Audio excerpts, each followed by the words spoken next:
The PlayStation Plus Essential Collection started off with a bang with 3 pretty damn good games for us trophy hunters. Today, I'm going to be talking about Evil West, which is like old-timey Western vampire beat-em-up kind of game. It doesn't really make a lot of sense, but the game's actually pretty good. This game took me 3 playthroughs in order to get all of the trophies. Typically, I do a blind playthrough for games like this without looking at the trophy list beforehand at all. And then I did a second one to get all the collectibles and do the miscellaneous boss-related trophies. And then I did the last playthrough for the hardest difficulty, which is Evil difficulty. Evil West features 30 trophies with no DLC, 13 bronze, 11 silver, 5 gold, and 1 platinum. 7 of these trophies are unmissable, 3 are related to difficulty, 3 are related to collectibles, and 7 are related for boss trophies, with 9 miscellaneous combat trophies thrown in. First up, I did my normal playthrough, which again I normally do completely blind, don't look at anything related to the trophy list beforehand, no collectibles, no miscellaneous trophy requirements, because I don't want to get spoiled for anything.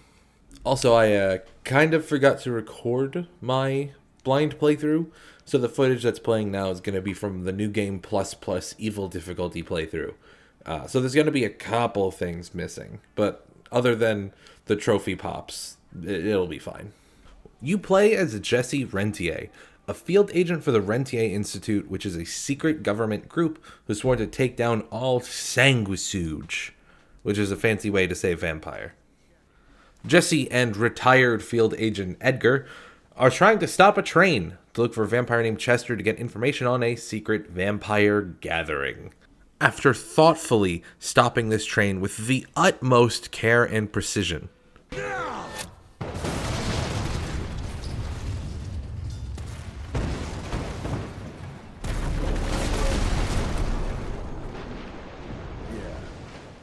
Arrow's not gonna be happy about the bridge. Arrow could suck my dick. we get a look at our first enemy, the majestic vampire. Oh god.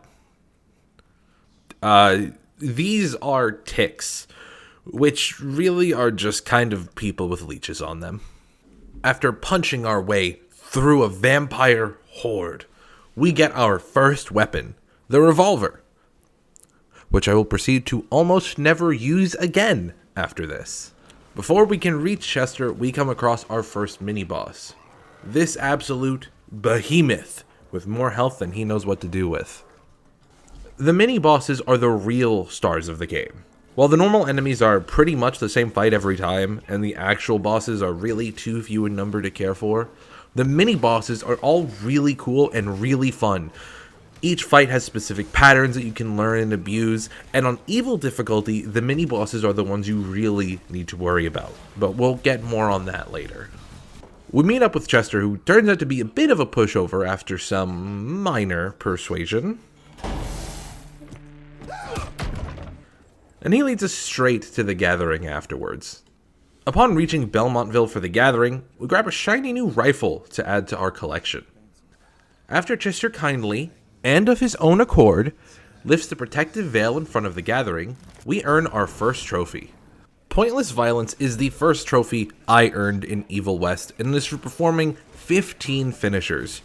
Finishers are exactly what they sound like. Just think of Doom, where if you get an enemy low enough, you can like tear the dudes in half. It's exactly the same thing in this game, just need to perform 15 of them.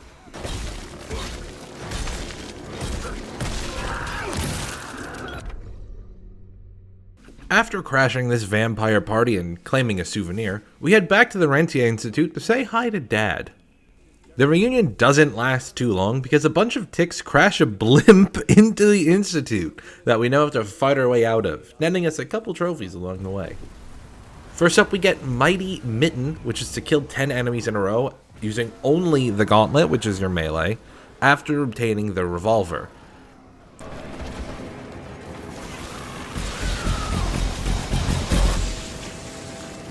And pretty shortly after that, we get E-Rodeo as well for killing 20 enemies using the E-combo, which is something that you pick up while you're at the Institute. You can just, like, grab enemies or jump to enemies with, like, an electric dash, and then you can just quickly combo them. It's pretty easy. It'll happen right away.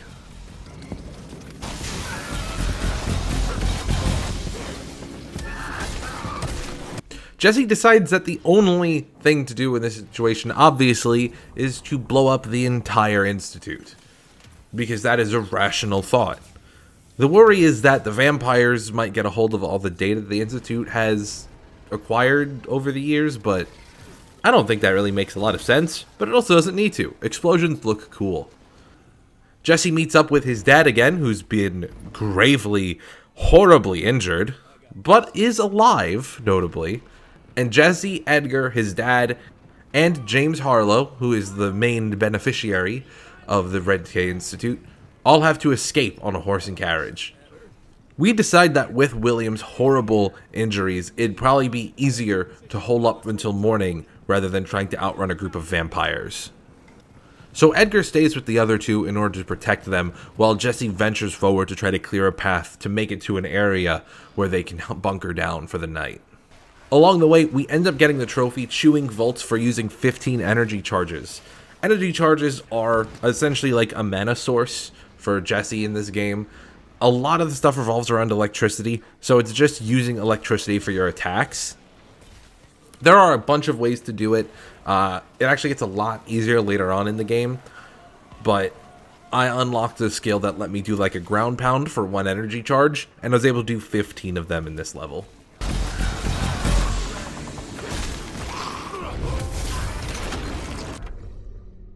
Jesse then gets struck by lightning, which overcharges his gauntlet and allows him to teleport all over the place and deal crazy electric damage to enemies. I wish that was a joke, but that's actually what happens.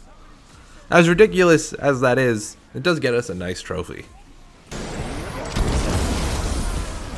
about that? After waiting for sunrise, we all head over to Calico, which is a supposedly like fortified town that they say, but like it just looks like a tavern. That's the only thing we ever see of Calico. It's just a tavern. But I can't really complain too much because this is our first story-related trophy that we get. Technically second because the supercharged mode is unmissable. But this is the first story one for visiting Calico for the first time.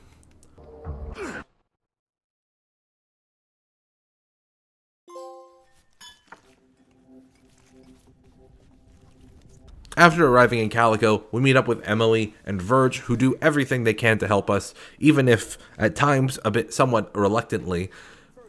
Verge is just a giant nerd who is both the best and worst character in this game at the same time, being one of the few likable characters, but also just being written so poorly that it's hard to like him sometimes. I need that fixed. Yesterday. I'll need a bigger lab if I'm gonna solve the mysteries of time travel, sir. After Mr. Harrow gives us a couple choice words of encouragement, now the entire country is left unprotected while I stand here with my dick in my hand like an idiot.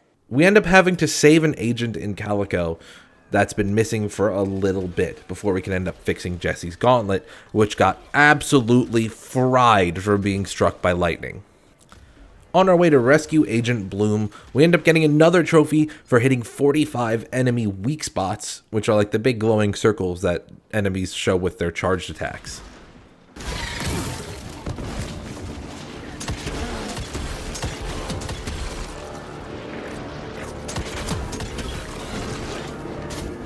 We also end up meeting a new type of vampire, one that I have never seen before, a werewolf. Because, yeah, that makes sense, I guess. We end up saving Agent Bloom from this mole rat vampire thing.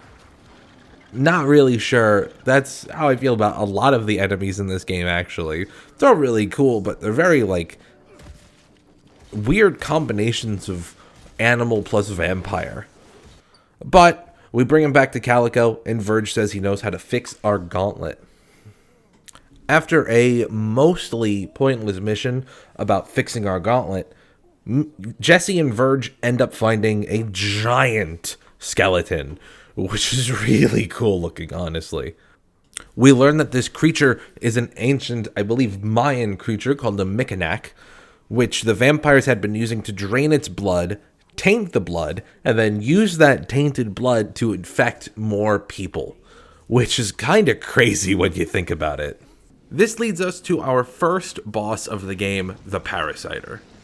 The Parasiter is this giant leech monster, I guess, with one main head and two smaller heads that I'm just going to be referring to as limbs. And the attacks are pretty straightforward. In the first phase, one of the limbs is going to be shooting at you with weak spots making it vulnerable, and the other one is going to be slamming down at you, and after the third slam, it stays there for a while where you can just hit it. The way easier way to get this done is to just shoot at the weak spots on the one shooting at you. However, once one goes down, the remaining limb just comes up from the middle and can do either of the two attacks. After getting through the first phase, the main head of the Parasiter will start dropping rocks on you in between phases, so you have to just dodge. And then starting in the second phase, the main head will start spawning in giant like egg sacs that can dispense the exploding ticks from, which we have been introduced to in this level. Other than the exploding ticks being added, the fight is pretty much the same for phases 1, 2, and 3. So it really isn't that difficult of a fight to beat. And also, because it's in phases, if you do die during a specific phase, you will just respawn at the same phase. You don't keep the health that you were at, or that the Parasiter was at, but if you've taken down 2/3 of its health and got it into phase 3, it'll start with 1/3 of its health remaining when you respawn. So it's really not that hard, especially on normal difficulty, and we ended up taking the Parasiter down pretty handily, earning us the trophy Ticks and Leeches for beating the Parasiter.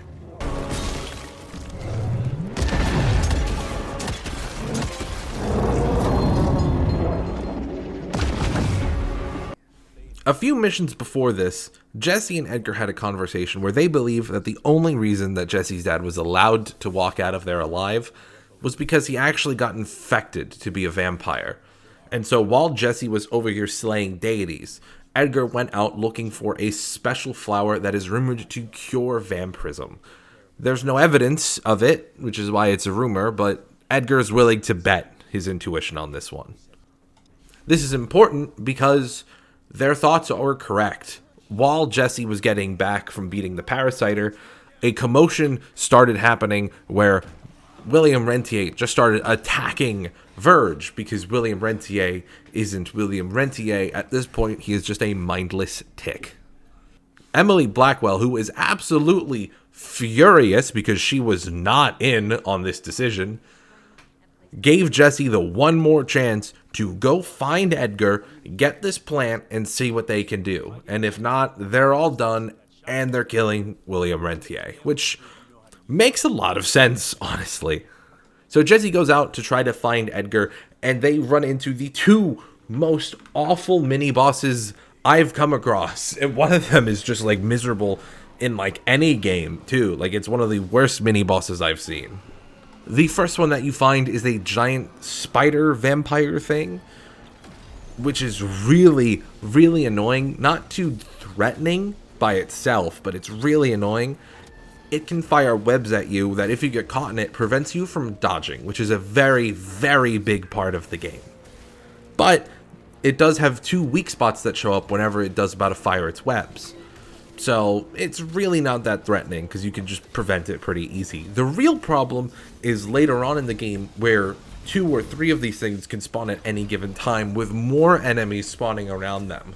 Then they become really deadly, but this first one isn't that bad.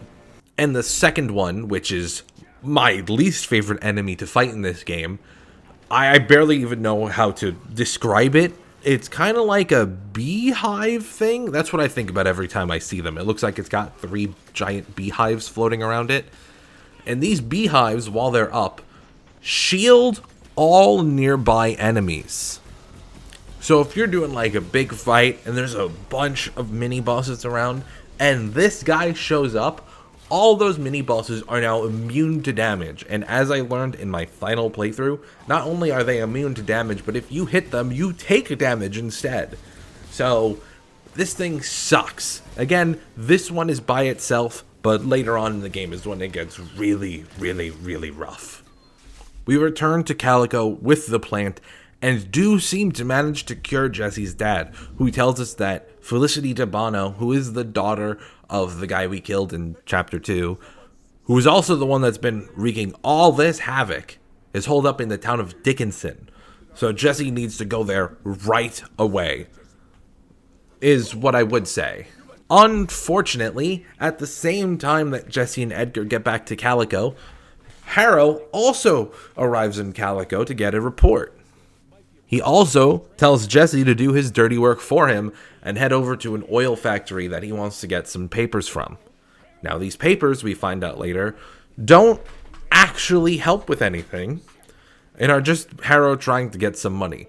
This mission it honestly feels kind of pointless to be in the game. It feels like it was just padding some time and to paint Harrow as like a dick, but he was already a dick, you know? So this mission felt a little pointless.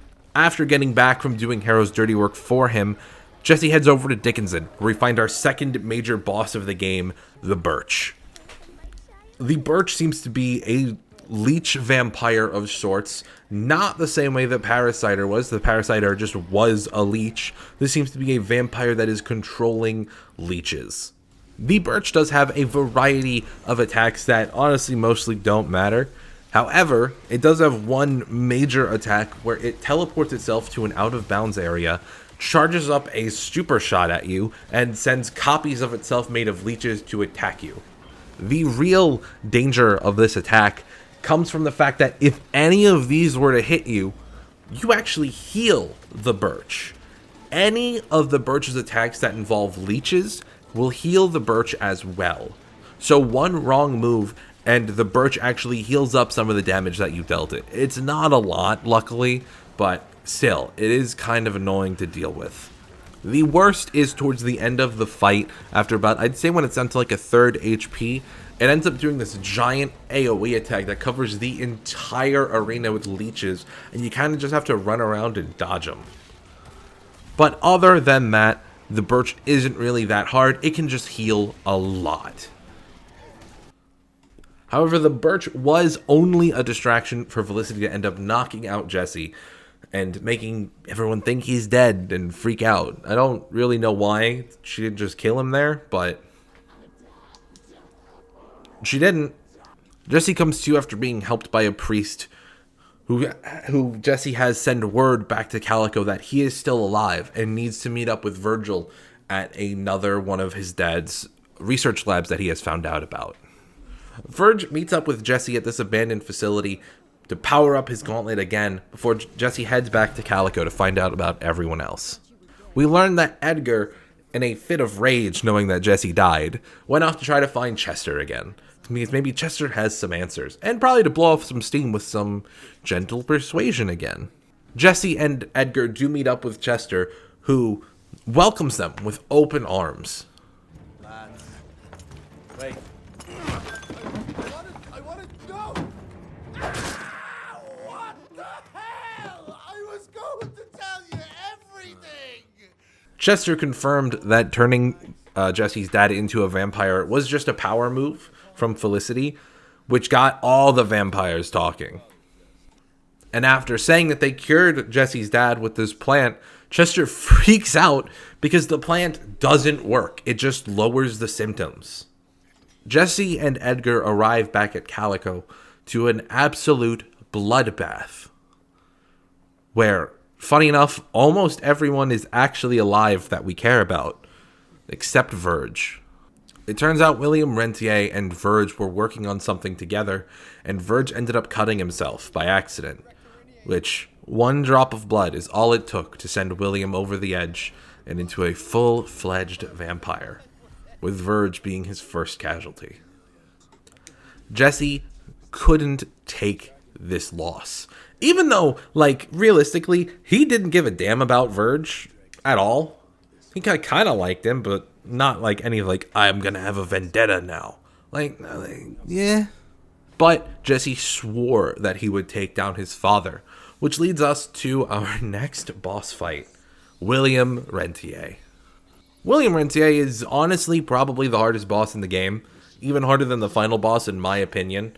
This one gives me a lot of trouble with a lot of seemingly undodgeable attacks. You can dodge them, I just never figured out how you're supposed to because I keep getting hit randomly. This fight is pretty straightforward. The first phase is just beat him up. Second phase is he starts doing ranged attacks, which I have no idea how to dodge, and you just have to time your attacks properly. And then the third phase is he's invulnerable, firing his ranged attacks until he can show his weak spot. It's pretty straightforward, but it's still pretty hard. After beating Jesse's dad, we are awarded with 2 trophies. The first one being Drop of Blood for defeating William Rentier, and the second is the boss's special trophy. Each boss in Evil West has 3 trophies associated with them. The first is just defeating them on any difficulty.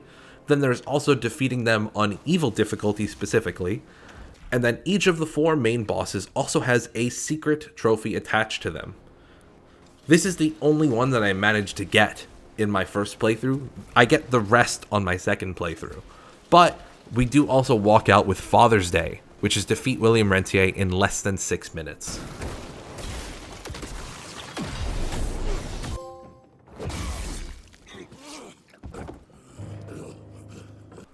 At this point, the game is mostly done. We do take a quick stop at the bank and pick up the Monster Ball trophy for cannonballing 50 enemies.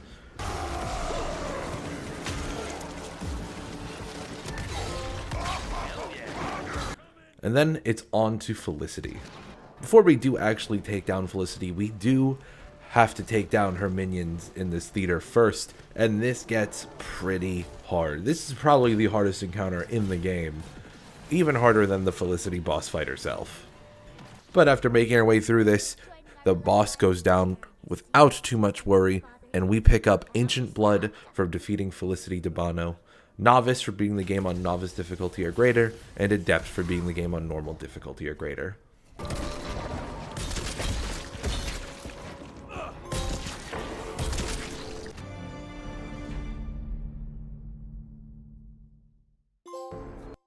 Such a wonderful place.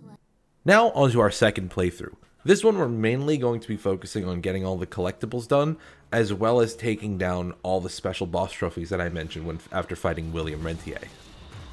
There are 3 types of collectibles you can get through each level. The first is just static money drops, which is, for the most part, is the only way to get money in this game. Then we have chests that can contain anything from cosmetics you can equip to actual perks and weapon upgrades that we have to get for certain trophies. And then the last one is lore related, which honestly is the only one we do not need for any trophies, but most of the guides have them in anyway, and they're pretty good to read. This is also where I actually finally take a look at the trophy list to see which miscellaneous combat trophies I'm going for. And it turns out there's a couple that I didn't even know were a feature in the game. The first 2 that we get, Sever Forever and Slam Champion, are 2 mechanics that I didn't even know were just features in the game. First up, with Sever Forever, you have to tear 100 limbs from enemies. The easiest way to do that is just shoot their arms repeatedly.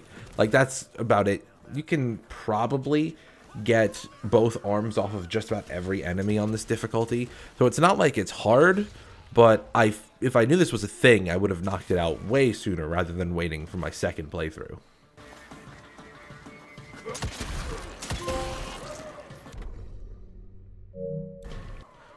But Slam Champion is an actual in-game mechanic that I never knew about, where if you uppercut an enemy and then slam them to the ground, that's just a thing you can do, and I didn't know about that. So I did have to get started on these 100 slams pretty much from the beginning of my second playthrough, because I literally didn't do a single one in my first playthrough. So while I'm busy slamming these enemies to the ground, you better be busy slamming that like button if you enjoyed the video and want to see more.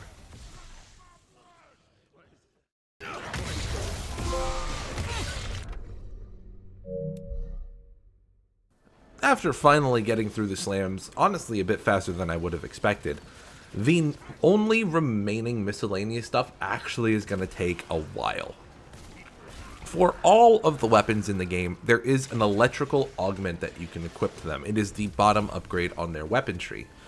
And there is, of course there is, a trophy for getting 30 kills with each weapon that is electrically augmented. And there is no way to track it. You just have to kind of guess or count for yourself. But with so many enemies on the screen, sometimes it does get pretty hard to keep track of them. We were able to get it before we got to the first boss, but still, I'm pretty sure I got way more than I needed on certain weapons just because there was no trackers or anything like that.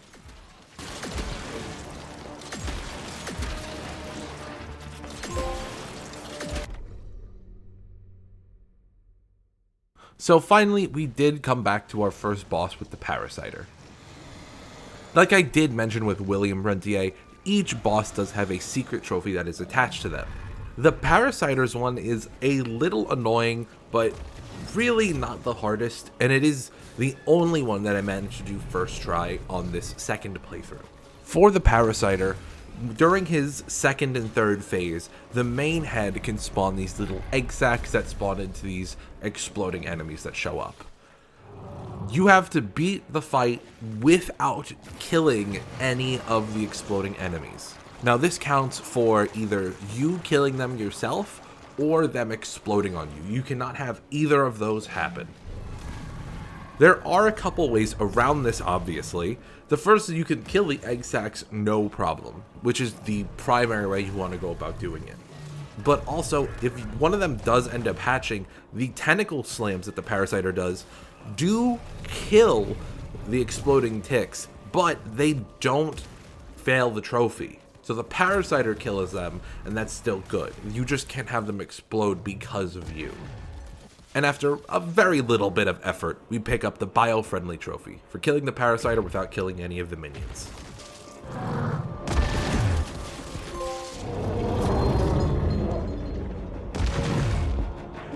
A little while down the road, we pick up the Field Agent trophy for finding all the hidden perks in the chest. I still have to get the chest for the rest of the weapon upgrades, but getting this off the list was a good start.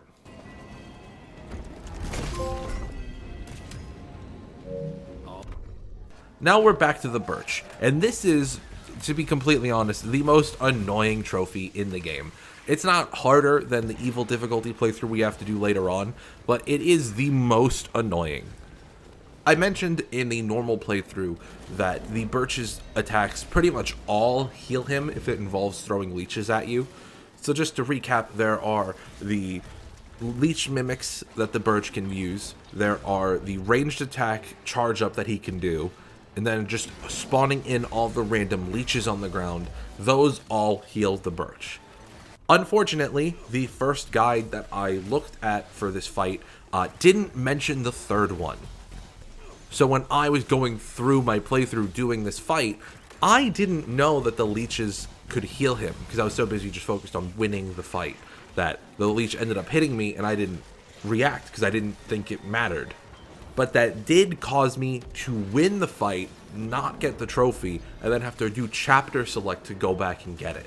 The problem with using chapter select to re-get this trophy is that the chapter select starts you at the beginning of the mission, and there is no way to just respawn at the boss fight without dying.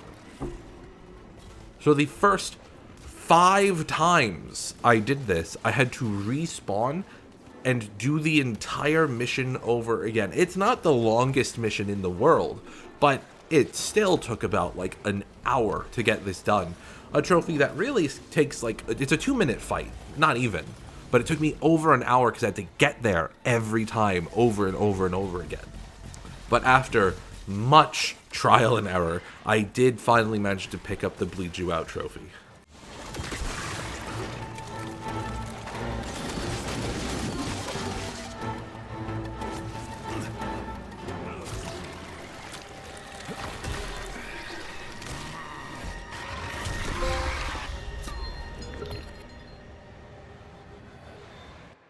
Back at the train yard for William DeBono's mission, we do end up picking up the last of the cash that we missed in the first playthrough to get the Chestnuts trophy. I am going to keep picking up the money from this point on because we do still need to purchase every weapon upgrade, which we do get a little bit into the third playthrough, but money is so important and so scarce.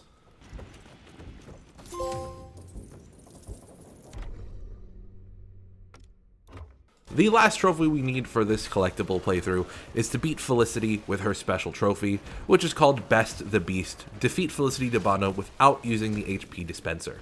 The HP dispenser just being when you hit circle, you heal yourself. Don't do that ever during the fight. It's not really that hard. However, I did end up losing this one time because one of my perks caused me to bleed myself out to get energy charge to use for more energy related attacks. And this perk actually did end up killing me in a cutscene, which caused some really weird things to happen. So it respawned me back at the second phase, I believe it was, and my HUD was gone. I just didn't have a HUD for the rest of the fight.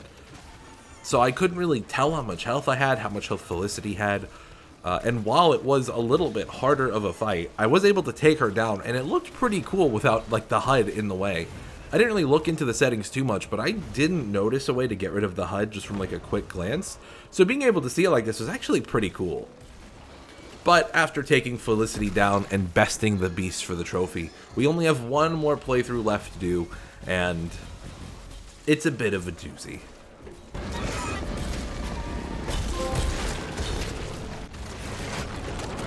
Playthrough 3 is our evil difficulty playthrough, and this is pretty challenging.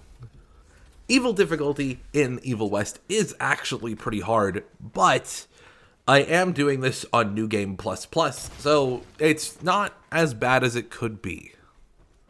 The fights were definitely harder, but until much later on into the game, they're only throwing a single enemy at me, so I'm not really too stressed about anything, and my upgrades are just so good that I really don't need to worry about anything, honestly. At this point, I'm only focused on beating the game. The only miscellaneous trophy I have left to pick up is Boys and Toys for having all weapon upgrades activated at the same time, and I knocked that out pretty quickly because like I said, I just picked up every single money thing that I could find. And on evil difficulty, you actually do get more money because I believe money scales with difficulty. So being on evil really helped out, but I think it took me like level 31, 32 before I had enough money to get this whole thing. So it takes a while. This is the only reason why I don't think you can actually get this done in 2 playthroughs. I think you just need too much money. Now we're good to go.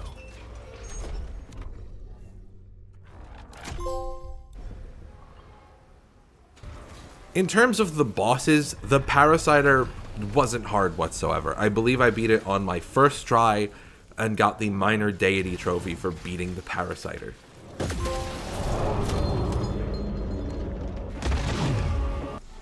The Birch gave me a little bit more trouble, but I still beat it on my second or third try, getting the Weren't You Listening trophy.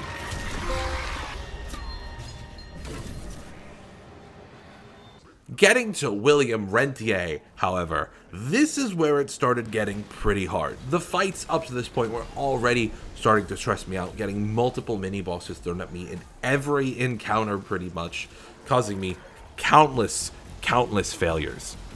This evil difficulty William Rentier fight is probably the hardest boss in the game, with only like 1 or 2 encounters being harder than this. Firstly, he has 3 phases like I mentioned. His first phase isn't really that bad, but it's the second and third phases that really messed me up.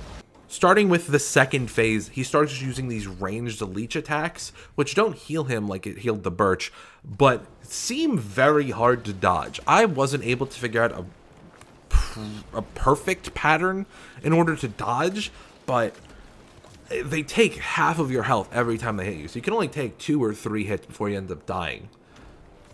And at this point, I am almost max level. I've got every perk I could want. I have every weapon upgrade I could use.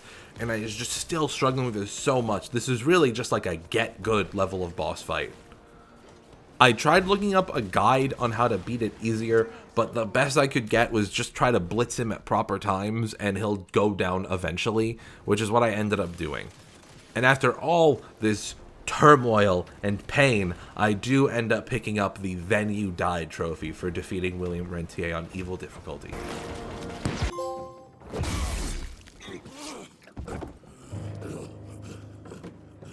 Which is a really great name for this trophy. I really like it. The only thing left to do for Evil West and getting all of the trophies in the game is to beat Felicity. The remaining trophies are to beat the game on hard and beat the game on evil, and then we get the trophy pop. However, getting to Felicity ended up being the hardest thing I had to do in this game. There are 2 fights after William Rentier that took me over an hour each to get through, and it wasn't because there was like some stupid gimmick attached to them or because I just wasn't good enough, even though, you know, I could always be better. But the fights were just that hard that I kept failing. And it didn't help that during one of them after I died, my game actually crashed. So my game ended up crashing, so I took a walk to cool off because that just pissed me off. But these 2 encounters, which are the 3rd and 2nd last encounters of the game before Felicity boss fight, ended up being so crazy hard because of all the mini bosses that get thrown at you. This alone, I think, drives the difficulty of the game up to a 7 or maybe even an 8. Yeah, I'd say that this fight alone is an 8, but the difficulty of the game, I would say, is like a 6 or a 7. First, in front of the bank that you have to be at, there is just this one fight that spawns every enemy it can possibly think of. You have to pay so much attention to so many different enemies. I took 30 minutes here, maybe. It was rough. It was brutal. I just kept getting absolutely destroyed, and there's really nothing to say other than I just had to be better at the game. But anyone who has played Evil West knows that during this last mission, the first fight of the last mission is absolutely brutal and is honestly one of the harder things I've ever done in video games, which is so surprising from a game like this. While the difficulty in this fight is fairly artificial because they just throw numbers at you, it's not unthought of, and I think that this fight is actually the most fun I had in this game too. The fight starts off with 4 giant shield enemies, which are my least favorite enemies in the game. These guys absolutely suck because you just can't get through them. It starts off with 4 of them, and I think like 9 or 10 ranged enemies that can just shoot little ticks at you. These guys aren't the worst, but with all of my attention being focused on the shield enemies, they messed me up quite a bit. Just getting through phase 1 of this fight took me 30 minutes. It took me another 30 minutes to get through phase 2, but because this isn't a boss, if I die in phase 2, I go back to phase 1. Phase 2 is 3 of the giant bat monsters, and after you kill one of them, because they all spawn at the same time obviously, after you kill one of them, the arena gets flooded with a bunch more vampires, like the actual like vampire monsters. And it's just so much to keep track of at once, and the bats can heal. I killed them so quickly on the normal difficulties, I didn't even realize the giant bat monsters heal the other enemies. So you have to take them out first. But if you take out one, then the other one starts healing it, so you have to take out the other one, and then the first one starts healing the second one, and it just gets this whole big cycle of just pain. Eventually, after stepping into my big boy cowboy boots, I did end up taking down this fight. Eventually. It took me absolutely forever to get through this. And then we are on to the big bad herself, Felicity DeBano. Honestly, way easier than the fight I just had to do at the start of the level. It did still take me quite a bit of time though. A lot more than I expected, honestly. It took me like 45 minutes to get through this fight. And yeah, this is hard. This is a hard difficulty. I was not I knew that going into it that it was gonna be hard, but I was not expecting this hard. But taking down Felicity does give us our last 2 trophies we needed for the platinum: Expert for beating the game on hard or higher, and Weird West Superhero for beating the game on evil difficulty, which unlocked Sanguis Eternus. All trophies unlocked. The Weird West is a better place now. Such a wonderful place, what a shame we can't stay. This exhausting chase is now over. Such a beautiful world, but it drives us all mad. The memories are gone, but at least we're not. Overall, I thought the game was super solid. At its core, it's like nothing special, but I actually had a lot of fun with it on that first playthrough. After the second playthrough, it ended up getting a bit too repetitive, and again, the combat was actually rough on my finger from all the R1 I had to be spamming throughout pretty much the entire game, because that's most of the combat. But it was pretty good, honestly, overall. Better than I was expecting it to be. The game's pretty damn hard on Evil difficulty, but if you're doing it on New Game Plus Plus like I was, only the last couple missions had any real challenge, like the last 3 or 4, I would say. The bosses were really, really cool, but they left a little bit to be desired because the mini bosses were kind of just cooler, and they were harder too. Like the William Rentier fight left a lasting impression, honestly, but the other 3 were just kind of whatever. And I'm going to be, like, if I think about the game, I'm going to be thinking about the mini bosses and how hard they were, way more than I would the actual bosses themselves. Personally, I would give the game about a 7 out of 10, just middle of the road, average kind of game, with a 7 out of 10 difficulty. And according to PlayStation, it took me 24 hours to beat. If you do want to go for this platinum yourself, a PSN Profiles guide did just get put up at the time of recording. It got uploaded yesterday. And this author gives it a 5 out of 10 difficulty, which is a little lower than I would give it, honestly. It requires 2 playthroughs and has 25 hours playtime.